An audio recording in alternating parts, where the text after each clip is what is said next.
सलमान साहब, अगर मैं पहले आपसे पूछ लूं, आप समझते हैं कि ये जो आज फर्द जुर्म आयद करने का फैसला हुआ है, कोर्ट का पहले रवैया नर्म था, दूसरे जवाब का मौका दिया जिसे इमरान खान साहब ने ज़ाया किया, या फिर इमरान खान ने एक मुनासिब दूसरा जवाब जमा कराया मगर कोर्ट ने सख्त रवैया दिखाया?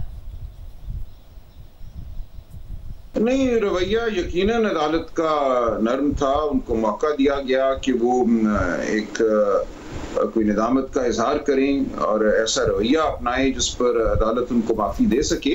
लेकिन बदकिस्मती से ये शायद कोई सियासी फैसला था। मुझे नहीं लगता कि कानूनी मशवरा तो उनको ये होगा, लेकिन जिस तरह का जवाब दायर किया गया उसमें बहुत सा हिस्सा जो था वो उज़्र के ज़ुमरे में आएगा। और एक तरह से आज भी कोशिश की गई कि जो कुछ कहा गया था उसको जस्टिफाई किया जाए, उसका कोई सियाक़ व सबाक़ या तनाजुर बयान किया जाए।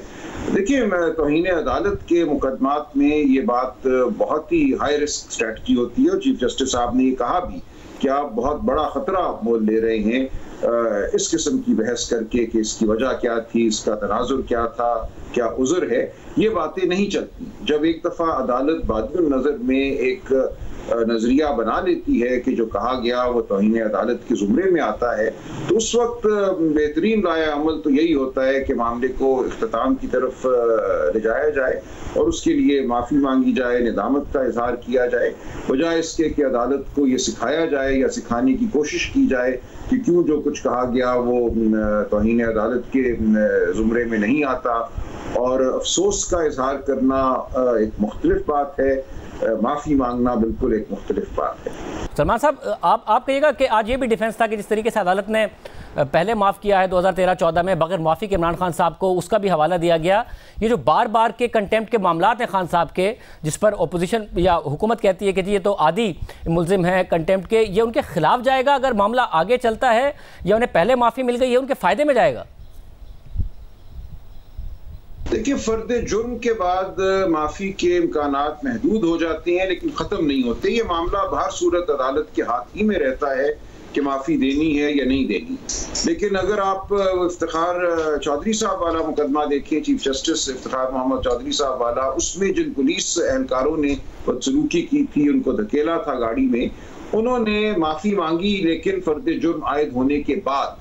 और अदालत ने यह कहा कि ना तो इन्होंने पहले जो जवाब दाखिल किया था उसको वापस लिया है, इन्होंने मुकदमा लड़ने की कोशिश की, अपने जो इनके जो इक़दामात थे उनका जवाज़ फराहम करने की कोशिश की, और जब एक दफ़ा फर्द जुर्म आयद हो गई तो फिर माफ़ी मांगी। और अदालत ने यह कहा कि ये माफ़ी बहुत देर से मांगी गई है और हम नहीं समझते कि वो वाक़यातन अपने किए पर नादिम है।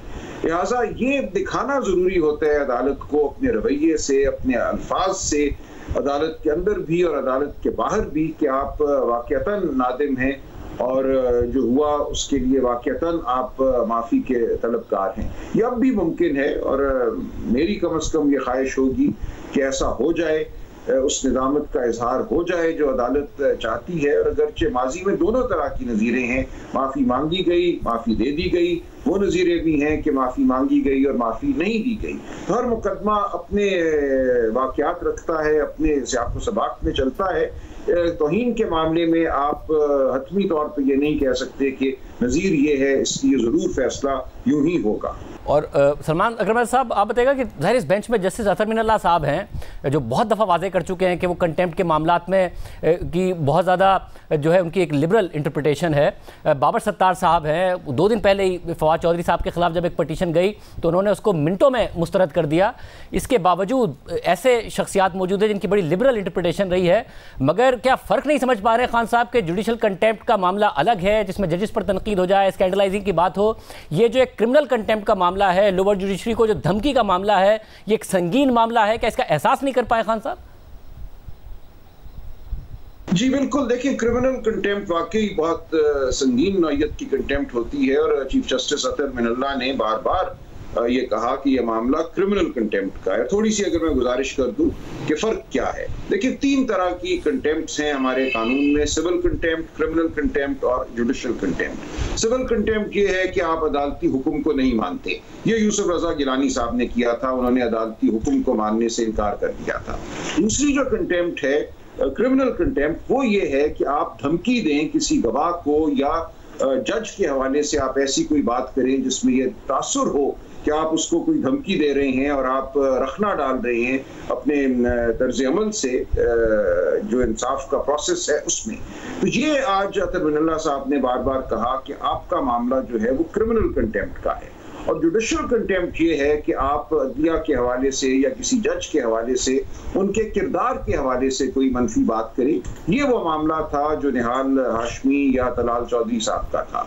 तो ये तीनों मामलात या तीनों जो कंटेम्प्ट की किस्में हैं ये हमें सामने रखनी चाहिए, और इनमें क्रिमिनल कंटेम्प्ट सबसे संगीन नौयत की तौहीन समझी जाती है।